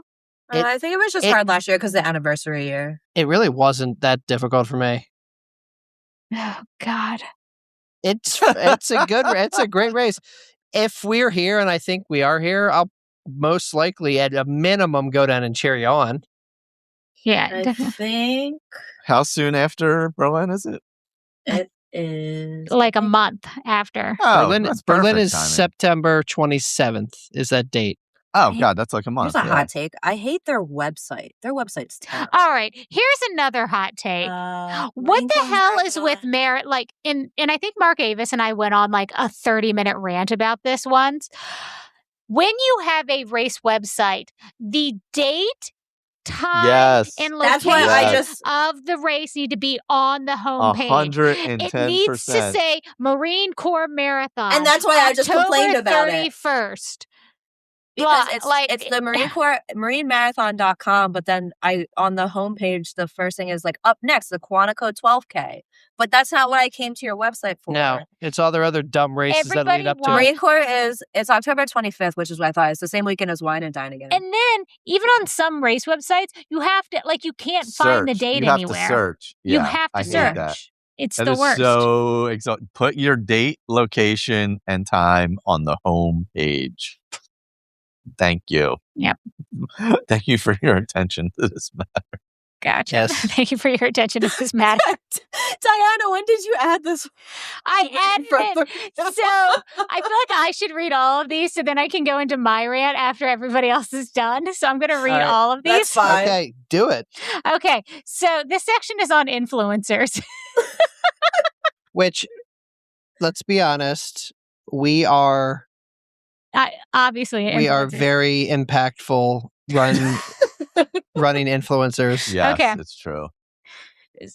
So to no one's surprise, RunDisney says running doesn't need influencers. It's popular enough. I will say the boom has made it. The boom, Yeah. We could do with a few less. The boom has made it a little crazy. I don't know if influencers are actually influencing people to run more. I don't know. Maybe. I don't know. I will, in certain segments, yes, there are. In trail running, it's happened a lot with the weirdo dudes. Yeah. Oh, the weird guys. Tony says making reels on your run doesn't make someone a wannabe influencer. Yes, it does. Okay, Tony. Yeah, he's posting those thirst traps for his own good. He's I hope nobody sees this. Mr. 3-inch shorts over there. Look, I'm just posting these 3-inch shorts while I'm doing a split in the air. Hope nobody sees it. Some people just enjoy life and making others smile more than chasing followers, follower counts and likes. Well, you're influencing them to smile, so therefore I think it would define you as an influencer. That's true. Oh. That's true. And then M. Harrell says running influencers and influencers in general have ruined the gram. I will say this, I will say this I agree with in a way, but I think it's the algorithm's fault. The way it influenced what Instagram has become, the effect it had. Yes. At the root of all things is Mark Zuckerberg making life worse. Yes. So I think he's really to blame. Yeah, I would say it's more the algorithm because you get fed stuff that you don't even, you have to actively seek the stuff you want versus what you, Can I make a dumb, obvious statement? Yeah. Yeah. The problem is running influencers influence other people to try to become running influencers. Yes. Because honestly, when we were listening to Shenanigans, all I wanted was a podcast. And now I'm here. And now you're here, right? But I heard Brittany Brown's voice for the first time and I'm like, oh my God, is that Brittany? And now that happens to us. And I'm like, yeah, we're awesome. We're celebrities. But one absolutely creates the other. And it's not great. I'm not lying. It's not great. Look, Rise and Run is our fault because they heard us and we're like, we can do that. Of course we can do that. Have you heard this? And then I had to add in my hot take here, which is run influencers are overhated and run purists are underhated. Oh, I agree. I think the run purists are actually more annoying than the run purists are awful. The ones in everyone's comments crapping all over the influencers are being like, you don't ever have to wear a costume. I don't know why you do that. Or that are all pace focused and why are you wearing a vest? And why are you wearing a vest? Or if you can't run this pace, you shouldn't be at that rate. They're way more annoying than the run agree. influencers. Yeah. They've definitely stepped up the game to be more annoying. And I guess some of but the thing about them is I don't see a lot of them as run influencers. They're just annoying as crap in everybody's comments. So I don't know if I've seen too many influencer types with any of those kind of hot takes.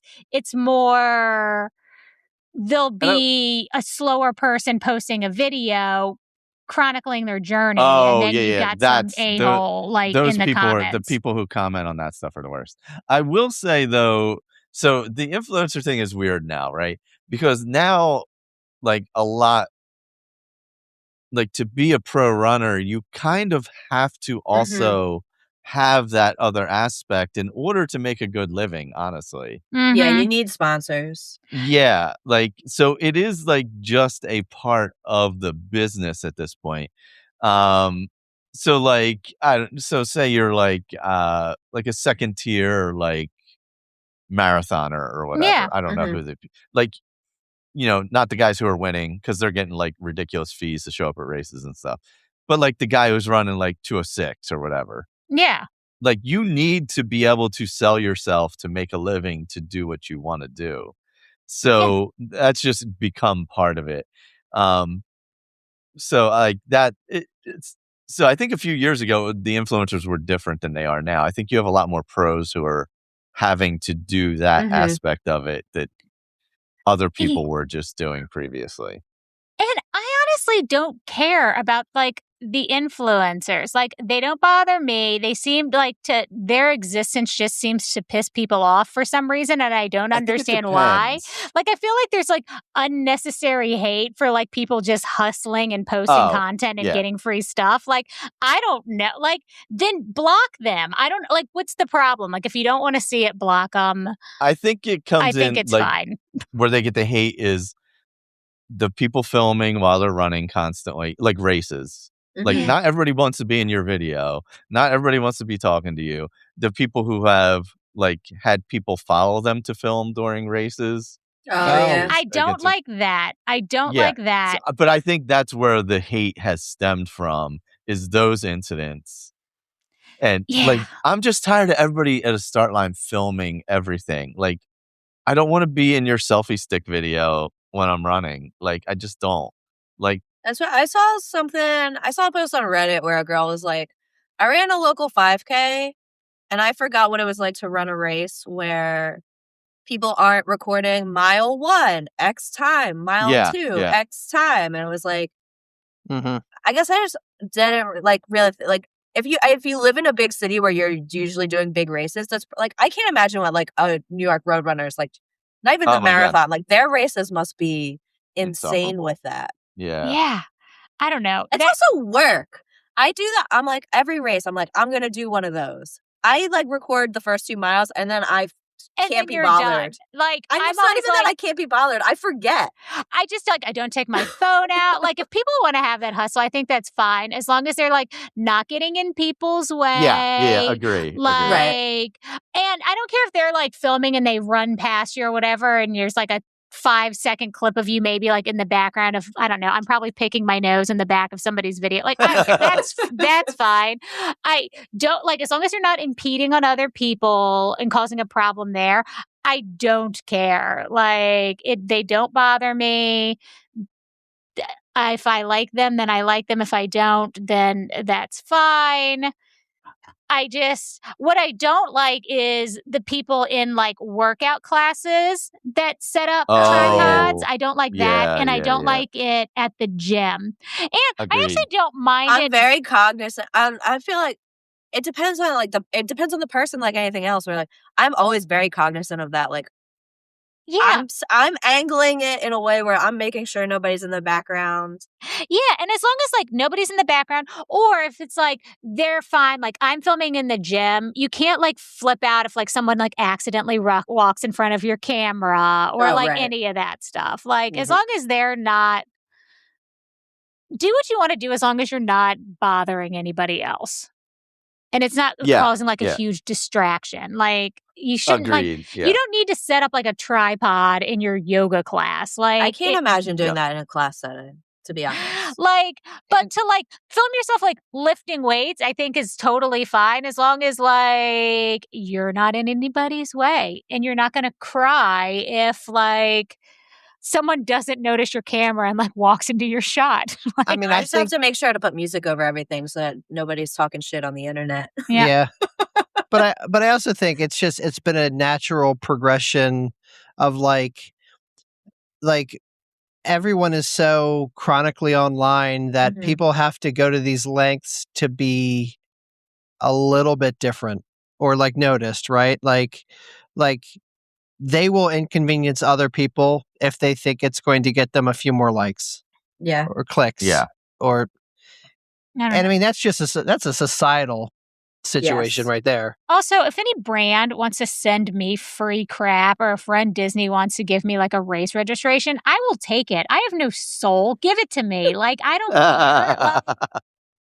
Like, what am I above free merch? Yeah. Did I'm you hear not. the way that Diana and I just sold ourselves on our content making ability? Come on. Like, we're incredible. Hook some girls up. Can you imagine the content we would create? It would just be incredible. It would Seriously. be incredible. Blow it up on social media. Yeah. All right. But yeah, I don't know. I think I think that the Disney, I think the influencers, the running influencers, a little bit like overhated, and I feel like it's a little misdirected. Yeah. Yeah, I kind of agree. Yeah. So that's I my think it's hot a few people are terrible, and then the algorithm feeds you a bunch of junk. Yep. Is Mhm. is the kind of double-edged sword, or the two ends of that's getting you. Is it? Who's it? Oh, it's me, I guess. That's right. Yeah, It's That's you. sorry. That was a long it's because I discussion. just it's No, that's because like fine. I read 3 of them, and then we had to like get into the influencer thing. All right, Michelle K. Donuts should be giving us fuel in races. Really tough when I need to stop during a race to go into a store to buy a donut. Michelle, you also need to be in jail for this take because a donut is possibly the worst thing I've ever had on a race course. That's exactly what I was thinking of was the photo. Let me point to that photo of me at that donut race. And then the Baltimore 10-miler used to give out donut holes at like mile 8, and I got sick off them at least 3 times. Fluffy donuts are fine. It's the cake donuts. Oh, cake donuts are bad. Yeah, a light donut. Yeah, I could see it. Like a cruller, maybe. Yeah, like Yeah. something like maybe real a sugary, Krispy Kreme or something like Krispy Kreme, that. but Yeah. not like a very super light. airy. not a dense cake donut. That's What tough. about like an eclair? Oh, Just cream gets everywhere. Yeah, my word. That's a different type of influencer. All right, that's That goes on my OnlyFans. that's We'll Run for We'll Run for After Dark. That's our Patreon. That's our Patreon. Uh, All right. The next two kind of go hand in hand. go, Greg.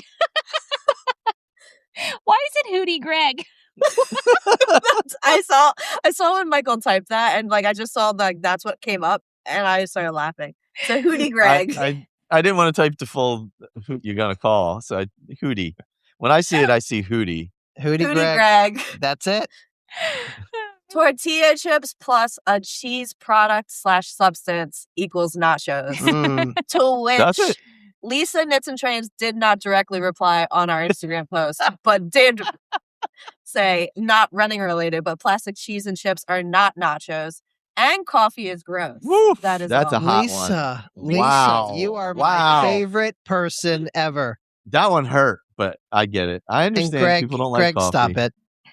Stop with your pro nacho agenda. That's an anti-nacho agenda, that thing, what he's talking about. That's true. Anti-nachos. It's anti-nachos. All right. Anti-nacho.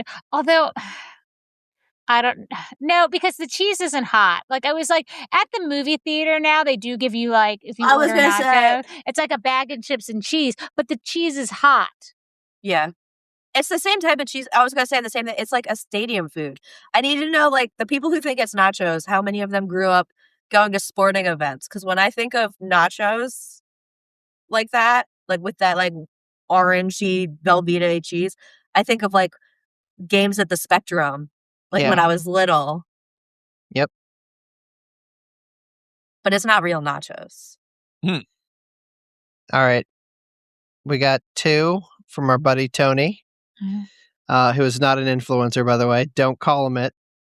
Tony, he needs to change his name to Tony, not an influencer. I love it. The anti-influencer. Tony, podcasts that don't record on the day that they say they're going to are the realest. Amen.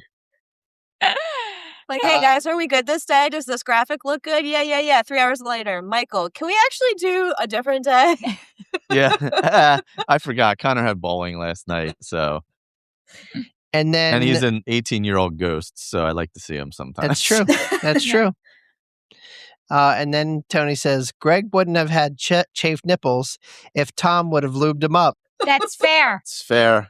I don't know if that's like a hot take or just the truth. That's a slippery take. Just the truth. That's what, Tom, you need to set up a lube station at the next race and just it's a sexy take you is have what like it is. just like a bar of Body Glide. I will gladly lube up Greg. I feel like that needs to be on the Patreon too. Yeah. That's for the Patreon. And then I'm going to do the next one. Somebody says, I don't know why anybody wouldn't leave a 5-star review with comments on our Apple Podcast app. That's true. That's true. Oh, man. Can I read the last one? Yeah. Yes, ma'am. Eric on the runs. Not a hot take, just a fact. Preseason, regular season, playoff hockey is always greater than basketball. Sorry to any basketball lovers in the podcast space. CC at RunMite. Oh, I'm sorry. I just dozed off what you said. Also, riots after losing Game 3. New York City can't handle professional sports. Now that's a hot take. To be fair, I'm rooting for the Knicks because of their story. Never. Always. Because I don't care and I like celebrities. But like I feel like they were sabotaged. Like they got bad juju and it wasn't their fault. Here's the thing. That's fair. I also would have rioted. The riot part, though, there was, not to take the fun out of this, but there was somebody in a Spurs jersey who got jumped by Knicks fans. You're always going to have bad actors everywhere. Like, it's annoying. All right. You just I made it a little too serious. I killed it. I know. But also, college basketball is so much better than oh my God, it is most so not. things. It is so terrible to watch. You hate college basketball? I used to be We're a not huge college basketball either. I used to be a huge college basketball fan. It just has not evolved, and the it's rough. It's rough to watch. Playoff hockey is the best thing in the world. I will say though, your girl not watching the Stanley Cup Finals. I'll tell you that. I'll just put that out there. This was great. Thank you everyone for your hot takes. We really appreciate it. There was a lot of engagement from that one. It's a lot of engagement blast. one. I should come up with a hot take and just provide it every episode of just like one of my insane hot takes. It really grinds my gears. And then you just say something. And I just say something. Say something that's like super controversial. Like a Disney fashion item that's super popular that I hate. I'll drop that bomb next episode. How about we wrap up with something good? Instead of something that I hate? I almost suggested that we wrap up with something that we hate, but let's do something that we like. And I'm going to change mine from the New York Knicks to this episode is coming out in a few weeks, but this Saturday we're going to see the Dave Matthews Band. Oh, damn. And is this like the 50th time you've done Dave We Matthews? go every year. It's at least the 40th time I've done Dave Matthews. And the show's the exact same. Like, I know what to expect, but whatever. It's a summertime thing. I told someone at work, I said, we were talking about the weather, and I was like, oh, it can't rain on Saturday because it's Dave Day. And they were like, what is Dave Day? And then I just sent like a gif of like Dave Matthews doing like one of his weird dances. And they were like, oh God. I should have known. I'm like, every year. Every year. Here's the thing. Concert tickets are a nightmare these days. Mm-hmm. Dave was easy to get. And obviously because he's been out since 1994, right? And you're in the warehouse. It's not like it's a tough ticket, but I will enjoy this just as much as if we went to see Noah Khan, who's got $1,000 nosebleed seats for no reason.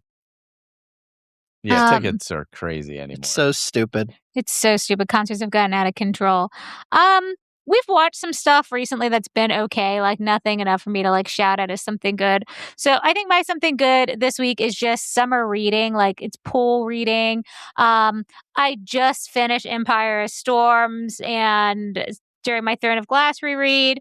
It's a little too intense for by the pool reading. So I'm pausing that and I'm going to read some short books. So Brianna, I was talking with you, last night? And I was like, what do I need to start? So I'm starting First Time Caller, same author that wrote Good Spirits. She's local to me. So it's a Baltimore book. I started it last night. So First Time Caller, it's part of a series. There's a second one and then a third one coming out. And this is the one with the Wawa controversy. So we'll see how it goes. No, I guess it's the the second series. It's in the second book, but yeah, it's In the the same second book. series. They're not called hoagies here. Wawas. You got to say Wawas. Oh, Wawas. Yeah, just add S's to things. It's what people do around here. I worked with a lady who used to call Royal Farms the farm store. Oh my God. So I'm reading First Time Caller. I'm enjoying it so far. That can be my pleasant something good. Yeah, it's a cute Nice. little rom-com. Yeah. I am doing a book also. Oh. It is the book Into Thin Air by John Krakauer. It came out quite a long time ago. But it is about the deadliest day on Mount Everest. Oh, God. He was a writer for Outside at the time and went on an expedition to Mount Everest to climb with a bunch of people, and it turned into the deadliest day on the mountain during that journey. So I'm in the middle of that right now. So interesting. Yeah, I want to say I read it back in the day. Yeah, it's been around a long time. Is there been a movie? Is there a movie? I don't know. Is Jake Gyllenhaal in a movie? He's done a couple. He's written a couple of books that I think. Yeah, the other was Into the Wild was the other one. The one that one was the movie. Emil Hirsch was in it. Yeah. Mm-hmm.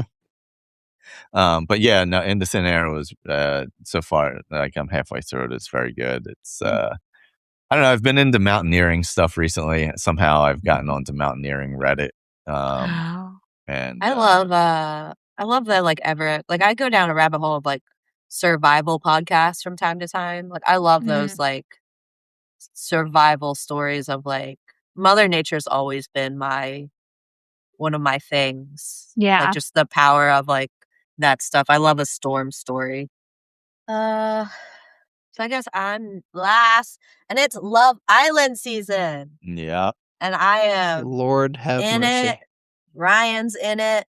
I'm even Is it good? I feel like people were complaining about it for a while. Has it gotten good again? UK has been better than US. I'm pirating UK. I think I'm a couple episodes behind, but over the weekend I was like, I got ahead of the Hulu on some. Oh yeah, that's a pain. The 3-day delay is a pain. Yeah, UK's on a 3-day delay in the US unless you pirate it. And Just I didn't want to be on a delay. That's exactly where I watched it. Daily Motion, yeah. I didn't say that, guys. Don't go to Daily Motion. But no, it's been good so far. It's like normal people. This like last year, part of the problem was they brought in like people that already had like some version of internet following. Like, and this year it's like I think the like person. So it was like they were all trying to like protect their image or their brand last year, and like we're like being more like gameplay-y, I guess. Taylor's at the Knicks game. Oh, I saw earlier Page 6 reported she was going to be. All right, we need to wrap this up so I can watch the Knicks And she's game. got a cute shirt that says Stevie Nicks in the Knicks colors. I'm going to wrap us up with a quote by notable hater. Notable hater. Diana, I think he actually has Taylor Swift is allergic to Slay. This is from Marcus Aurelius. Oh. And honestly, I didn't know that this was a real person. I thought this is just Russell Crowe in The Gladiator. But it is in our power to have no opinion about a thing, and not to be disturbed in our soul. For things themselves have no natural power to form our judgments. I completely disagree. I have opinions on everything. I have opinions about things I'm not informed on. Yeah, I know. I'm very aware of that. Thank you all for listening. I guess we'll talk later. Yeah. Bye. Yep. Bye. Bye.